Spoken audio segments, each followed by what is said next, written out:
How does PTSD impact the occurrence and frequency of sleep paralysis? Imagine you're on the brink of falling asleep, but suddenly you feel a heavy pressure on your chest, making you unable to move, speak, or cry out. A profound sense of fear and malevolent presence engulfs your room, yet you remain powerless to flee or help yourself. The experience of sleep paralysis can be truly terrifying, particularly for those encountering it for the first time. SP is classified as a REM sleep parasomnia. Studies suggest that sleep paralysis affects approximately 8% of the general population. The sleep disorder has been linked to conditions like narcolepsy and other medical disorders like dissociative phenomena. When these are not present, it is referred to as isolated sleep paralysis. SP is a known phenomenon and can be found in over 100 cultures. It is known as Old Hag in Newfoundland, Kanashibari in Japan, and Evil Jinn attack due to black magic in places like Morocco and Egypt. SP is associated with anxiety disorders, PTSD, and panic disorder. It is also at higher risk in people with a family history and triggered by jet lag, irregular sleep schedule, napping, and disturbances in REM sleep. There are two types of sleep paralysis, hypnagogic and hypnopompic.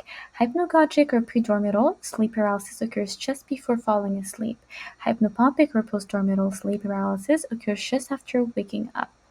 It is experienced in three ways: an evil presence, known as an intruder hallucination, a pressure felt on the chest, known as incubus hallucination, and an illusory feelings of movement, known as vestibular motor hallucinations.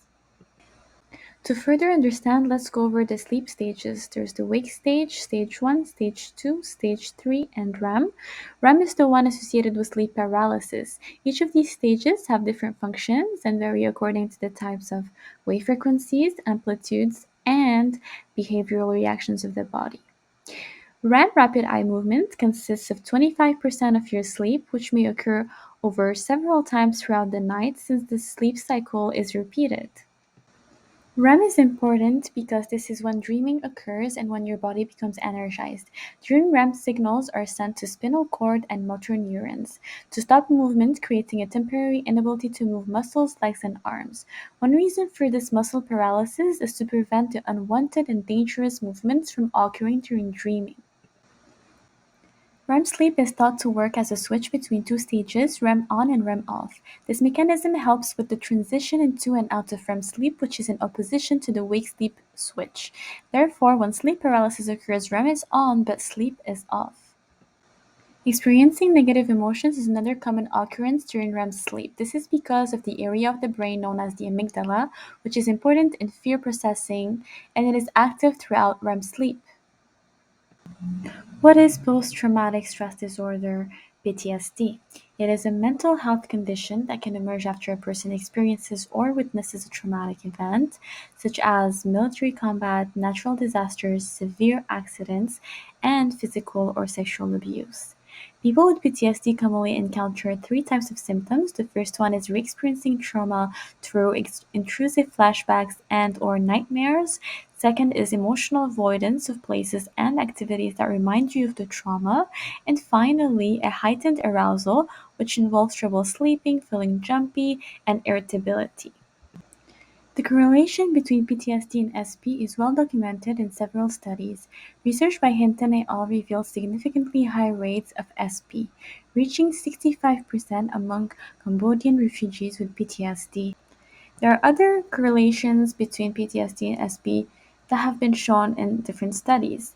In one study on firefighters with PTSD, they were more likely to report experiences of SP. In this research done by Robel Neibel and al., he has found a high incidence of sleep paralysis among individuals diagnosed with PTSD, with rates ranging from 27.8% to 67%.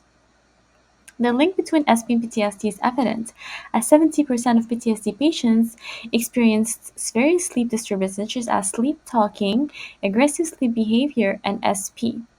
This was not due to burnout.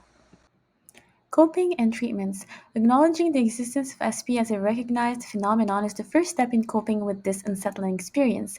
It's crucial to understand that you're not alone. To address this further, we also need public awareness and education for healthcare professionals.